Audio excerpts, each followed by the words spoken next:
ନମସ୍କାର। ଆପଣ ସମସ୍ତଙ୍କୁ ମୋ ଚ୍ୟାନେଲରେ ସ୍ୱାଗତ।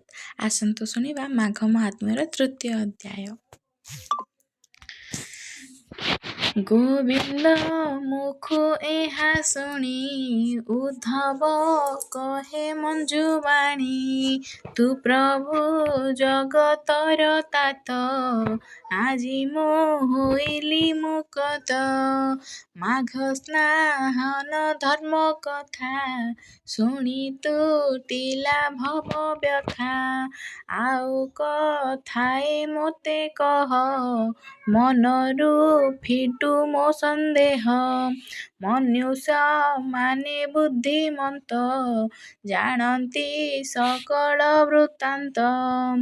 ଧର୍ମ ନିର୍ମିତ ଚିତ୍ତେ ଚିନ୍ତି, ଯେ ବାର ବ୍ରତ ଆଚରନ୍ତି। ସେ କିମ୍ପା ହୁଅନ୍ତି ଅଜ୍ଞାନ, ସ୍ତ୍ରୀ ପ୍ରସଙ୍ଗେ ଦିଅନ୍ତି ମନ। ଏକଥା କହ ନାଥ ମୋତେ, ଯେମନ୍ତ ଜୀବ ପରତେ। ଶ୍ରୀ ଭଗବାନ ଉବାଚ। ଉଦ୍ଧବ ମୁଖୁ ଏହା ଶୁଣି, ହସି ବୋଲନ୍ତି ପଦ୍ମପାଣି। ତୁ ଏବେ ପୁଛାଇଲୁ ଯାହା, କହିବି ବିସ୍ତାରିଣ ତାହା। ପୂର୍ବେ ଅନେକ ତପ କରି, ଜନ୍ମ ହୋଇଲେ ଦେହ ଧରି। ମନୁସକଳେ ବର ପାଇ, ତ୍ରିଗୁଣ ସଙ୍ଗେ ଜଡ଼ିଥାଇ। ଅଜ୍ଞାନେ ବାଳୁତ ସ୍ୱଭାବେ, କିଛି ନ ଜାଣେ ମର୍ତ୍ତ ଗତେ। ଦ୍ୱାଦଶ ବରଷ ହୁଅନ୍ତେ, ମଦନ ପୀଡ଼େ ହୃଦଗତି। ତେଣୁ ଲୋଭଇ କାମ ବାଧା, ସ୍ତ୍ରୀଙ୍କି କରେ ବହୁ ଶ୍ରଦ୍ଧା। ଶୃଙ୍ଗାର ରସ ଇଚ୍ଛା କରେ, ଲୀଳା ବିନୋଦେ ଦିନ ହରେ। ସ୍ୱଭାବେ ତରୁଣ ବୟସ, ନ ମଣେ ଭଲ ମନ୍ଦ ତ୍ରାସ। ପାପକୁ ନ ଥାଇ ତା ଭୀତି, ଚଞ୍ଚଳ କରୁଥାଏ ମତି। ଦୁର୍ବୁଦ୍ଧି ଭାବ ମନେ ଧରି, ଏମନ୍ତେ ପାପ ମାନ କରି। ସମ୍ବଦ ବଦିରା ସମାନ, ଆନନ୍ଦ କରୁଥାଏ ମନ। ଅଚିନ୍ତା ସବେଶ୍ୱର, ଆନନ୍ଦ କେ କହୁ ତାହାର। ମଦନ ରସେ ମତି ଧାଇ, ଯୁବତୀ ସଙ୍ଗ ନ ଛାଡ଼ଇ। ପଶା ଶଙ୍କଟା ଜୁଆ ଖେଳି, ବେଶ୍ୟା ସଙ୍ଗତେ କରେ କେଳି। ଗନ୍ଧ ଚନ୍ଦନ ପୁଷ୍ପମାନ, ଉତ୍ତମ ରତନ ବସନ। ଏହି କଥାକୁ ସ୍ନେହ କରି, ମୋ ନାମ ମୁଖରେ ନ ଧରେ। ସେ କେହ୍ନେ ପାଇବ ସୁଗତି, ଶୁଣ ଉଦ୍ଧବ ଦେଇ ମତି। ପୂର୍ବେ ଯେ ଏକ ବିପ୍ର ଥିଲା, ଅନେକ ଦାନ ଧର୍ମ କଲା। ନାମ ତା ଦାମୋଦରପତି, ଭାରିଜା ନାମ ଚନ୍ଦ୍ରକାନ୍ତି। ଘର ତା କନାଉଜ ଦେଶେ, ବଡ଼ାଇ ଧନୀ ସେ ବିଶେଷେ। ଗୋରୁ ମହିଷ ଅପ୍ରମିତ, ପଦାର୍ଥ କେ କରିବ ଅନ୍ତ। ସେ ଦାମୋଦର ଦ୍ୱିଜବର, ପତ୍ନୀ ସଙ୍ଗତ କଲା ଦୂର। ଥୋକାଏ ଦିନ ଭୋଗ କଲା, ପଛକୁ ରମଣୀ ତେଜିଲା। ପତ୍ନୀ ସଙ୍ଗତେ ନ ବସଇ, ଯେ ଶନେ ନପୁଂସକ ଥାଇ। ପ୍ରିୟା ତା ଅତ୍ୟନ୍ତ ସୁନ୍ଦରୀ, କି ଜାଣି ସ୍ୱର୍ଗ ଅପସରି।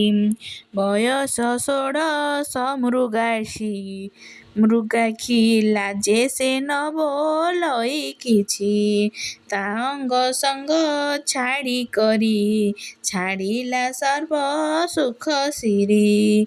ଭଜିଲା ମୋହର ପୟରେ ରାତ୍ର ଦିବସ ନିରନ୍ତରେ, ସାତ୍ୱିକ ଗୁଣେ କର୍ମ କରି ରଜ ତାମସ ପରିହରି।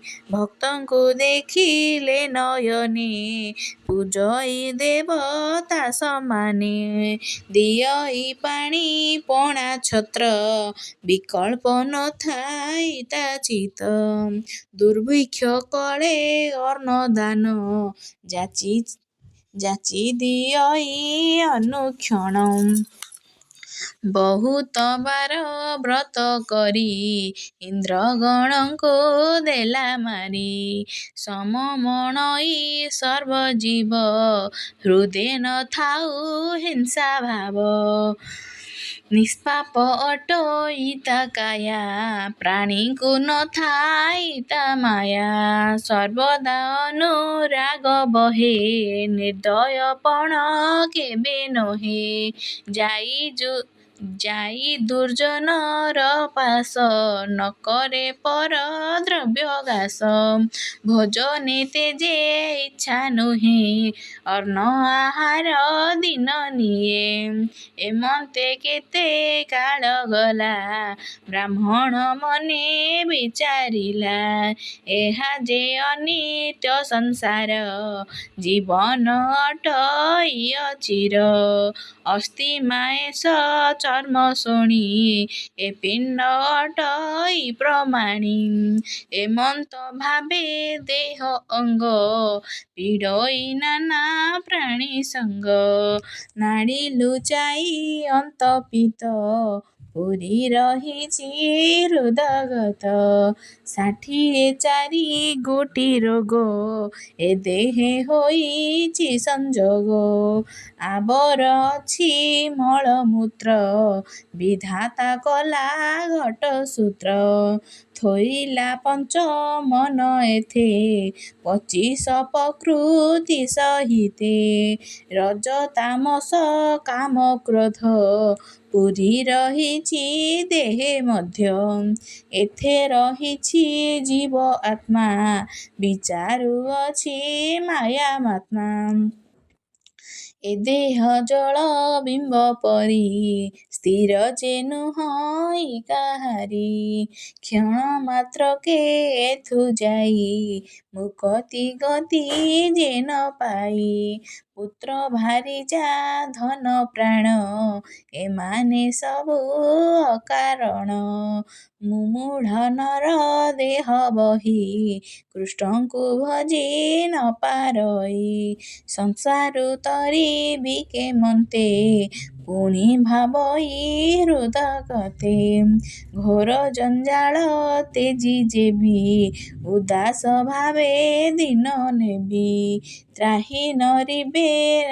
ତ୍ରାହି କରିବେ ନାରାୟଣ କୃଷ୍ଣରେ ପଶିବି ଶରଣ। ଏତେ ବିଚାରି ତହୁଁ ଗଲା ପତ୍ନୀର ସାନ୍ନିଧ୍ୟେ ମିଳିଲା।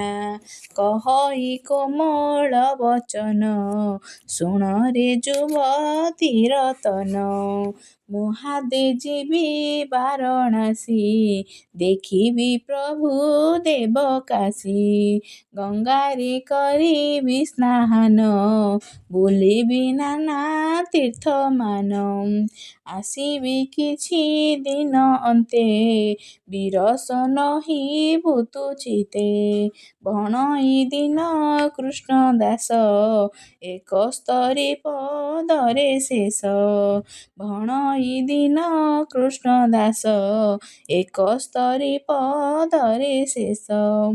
ଇତି ଶ୍ରୀ ମାଘ ମାହାତ୍ମ୍ୟେ ମହାପୁରାଣେ ଶ୍ରୀକୃଷ୍ଣ ଉଦ୍ଧବ ସମ୍ବନ୍ଧେ ଦାମୋଦର ପ୍ରତି କଥନେ ନାମ ତୃତୀୟ ଅଧ୍ୟାୟ।